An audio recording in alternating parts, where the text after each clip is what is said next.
In the lush, verdant land of the Zambezi River, nestled between the rolling hills and ancient baobab trees, lay the village of Lwena. The village thrived with laughter, music, and the bustling of daily life. Among its inhabitants were two sisters, Nyasha and Zola, known for their striking beauty and contrasting natures.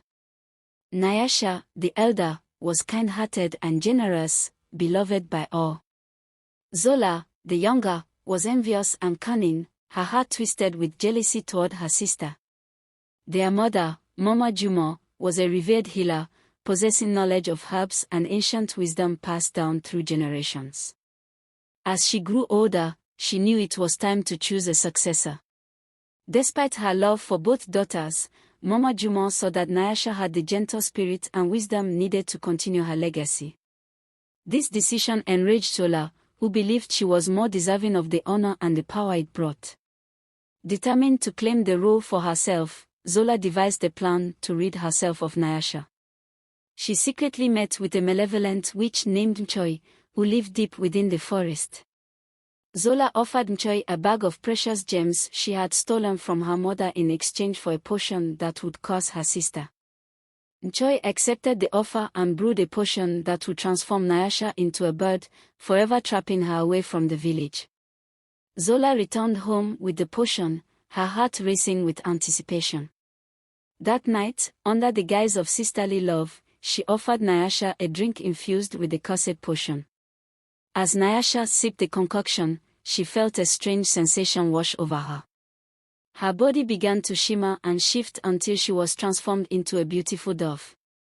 With a mournful cry, she took flight, leaving the village and her loved ones behind. Zola, now rid of her sister, confidently approached Mama Jumo, insisting that Nyasha had run away, unable to bear the responsibility of becoming the village healer. Heartbroken but resigned, Mama Jumo named Zola her successor. Years passed, and under Zola's rule, the village of Lwena suffered. Her greed and cruelty brought hardship and sorrow to the once prosperous community. Crops failed, and the river dried up.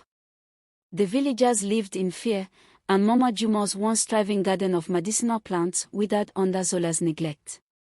Far from the village, Nyasha, now a dove, watched over her home from the treetops, her heart aching for her people. One day, as she perched on a branch, she spotted a young girl named Amina, who was known for her bravery and kindness. Amina often ventured into the forest to gather herbs, hoping to find a cure for the village's ailments. Nyasha flew down and landed before Amina, cooing softly to get her attention. Recognizing the unusual behavior of the dove, Amina felt a strange connection and followed the bird deeper into the forest. The dove led her to the dwelling of the witch Mchoi. Amina, understanding that the dove was no ordinary bird, confronted the witch.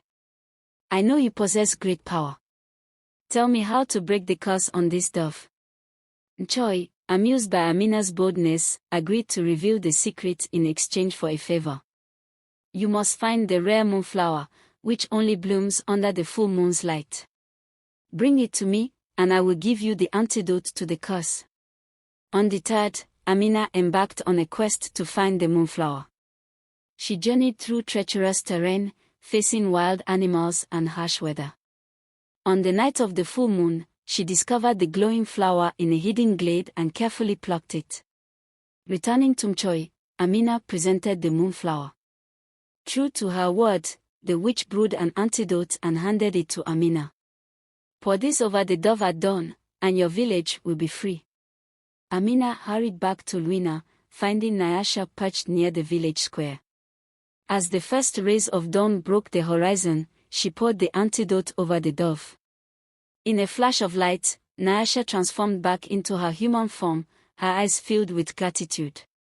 Nyasha and Amina revealed Zola's treachery to the villagers, who were horrified and angry. Zola, stripped of her power and title, was banished from Lwena. Nyasha, with her kind heart and wisdom, was reinstated as the village healer, and with Amina's help, they restored the land to its former glory.